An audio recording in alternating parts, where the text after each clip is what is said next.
A highly skilled carpenter who had grown old was ready to retire. He told his employer contractor of his plans to leave the house building business and live a more leisurely life with his family. He would miss the paycheck, but he needed to retire. The employer was sorry to see his good worker go and asked if he could build just one more house as a personal favor. The carpenter agreed to this proposal, but made sure that this will be his last project. Being in a mood to retire, the carpenter was not paying much attention to building this house. His heart was not in his work. He resorted to poor workmanship and used inferior materials. It was an unfortunate way to end his career.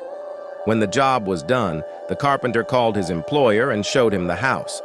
The employer handed over some papers and the front door key to the carpenter and said, "This is your house, my gift to you."